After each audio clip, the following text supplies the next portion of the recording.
এই দেখো, একদম ঘরোয়া উপায়ে ঝটপট যে আচারটা বানানো হয়, ভরপুর জলপাইয়ের মৌসুম। এই আচারটা বানালে তোমরা ভাত দিয়া, রুটি দিয়া, যে কোনো কিছু দিয়ে খাইতে পারবা, এবং কি শুধু শুধু যে প্লেটে নিয়ে খায়, হাতে নিয়ে খায়, সেটাও খাইতে পারবা।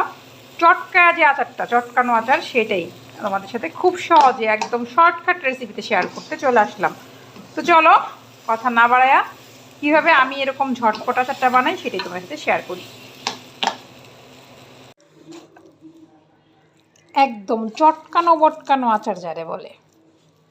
আস্তে আস্তে জলপাইগুলো সিদ্ধ করে নিছি, কোনো ঝামেলা ছাড়া, কোনো চিরাফাড়া কিচ্ছু করে নেই। সিদ্ধ করে একটু গরম গরম অবস্থায় তার চটকায় নিতে হবো।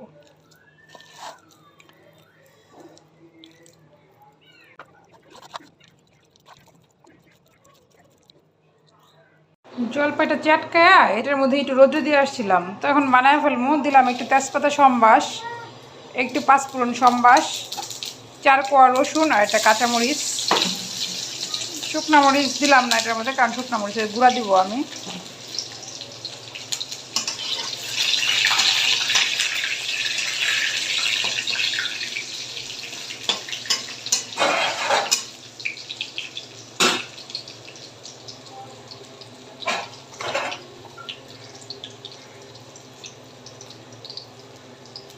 এই তো একটু লালচে বর্ণ হয়ে এলেই এই যে জলপাইটা এখন দিয়ে দিব।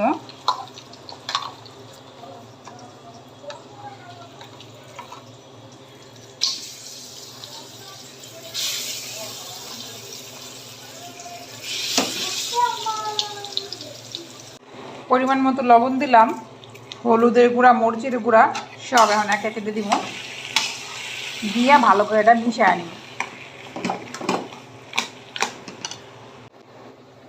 তো লবণ, হলুদ, মরিচ দেওয়া শেষ, এবার হচ্ছে চিনি দেওয়ার পালা।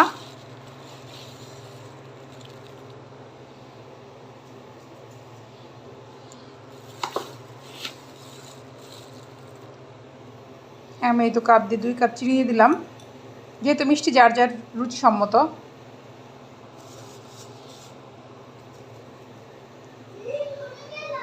এইবার চিনি থেকে জল ছাড়বো, আর এটার সঙ্গে আস্তে আস্তে সব মিশে যাবে। তো এখন কিন্তু লাড়ার উপরে রাখতে হবে।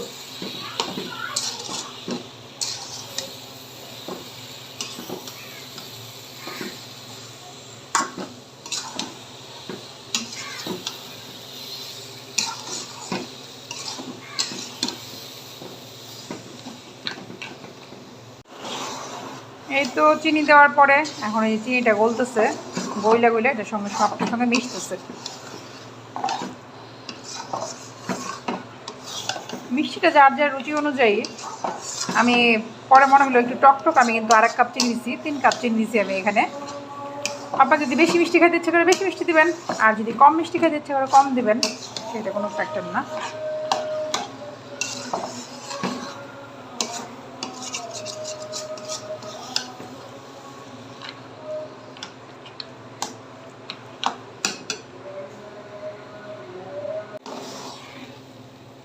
এই তো আমার আচার কিন্তু হয়ে আসছে। এখন এটার মধ্যে যা যা দেওয়ার দিমু, আচারটা যেন একটু ভালো থাকে এই জন্য এই যে ভিনেগার, 2 মুখা ভিনেগার দিমু। আর বাকি আমি যে গুঁড়া মশলাগুলো করে রাখছি, আচারের মশলা তো সবাই আমরা জানি, সেই গুঁড়া মশলাগুলো একে একে এটার মধ্যে এখন অ্যাড করে দেবো। বাস আচার হয়ে যাব, না মানে শেষ হয়ে যাবে বানানো। তো চলো আগে আস্তে করে দিয়ে নিই এগুলা। একে একে সব মশলা দেওয়াই কমপ্লিট, এখন শুধু নাড়াচাড়া দিয়ে নামানোর পালা।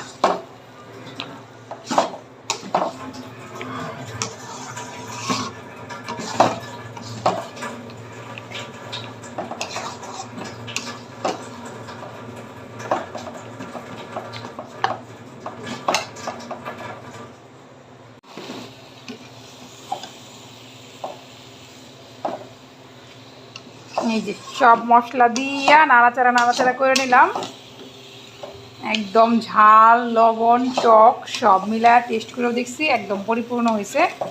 শর্টকাটভাবে, সহজভাবে, যে আচারটা সবসময় ভাত, খিচুড়ি অথবা হাতে নিয়ে যে খাওয়ার আচারটা, সেটা হলো এই আচারটা, যেটা সবার ঘরে ঘরে বানায়। এই আচারটা যদি বেশি করে গুড় দিয়ে বানাই, তাহলে কিন্তু একদম মিষ্টি মিষ্টি আচার একদম। আর আমার আচার এমনি অনেক দিন থাকে, এই আচারটা নর্মালি রাখলেও আমার বছরখানিক থাকবো। আর যখন বেশি মিষ্টি দিয়ে বানাই সেই আচার দেখা গেল আমার এখনও ঘরে আচার আছে 6 বছরের 7 বছরের আচার, বড়ের আচার বয়মটা রাইখে দিয়েছি টেস্ট করার জন্য যে নষ্ট হয় নাকি, এখন পর্যন্ত কিচ্ছু হয় নাই। আর সাধারণত এতদিন আসলে রেখে আচার খাওয়া উচিত না।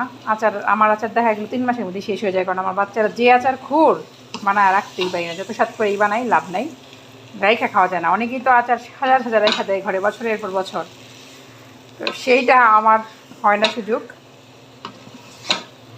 আমি জাস্ট টেস্ট করার জন্য যে একটা বয়ম রাখছি সেটা আমি দেখবো যে কত বছরে নষ্ট হয়, সেটা এখনও আছে ফ্রিজে না, কিন্তু বাইরেই মিক্সি পেরে রেখে দিচ্ছি। এই যে আমার আচার বানানো কিন্তু একদম কমপ্লিট। দেখো খুব সহজে একদম শর্টকাট ঘরোয়া উপায়ে যে আচারটা বানানো, এই ভরপুর জলপাইয়ের মৌসুমে ঝটপট সেই আচারটা বানায় খায় ফেলাও। ঠিক আছে, ভালো লাগলে লাইক কমেন্ট শেয়ার করে দিও। আজকের মতো bye bye, tata, bye bye.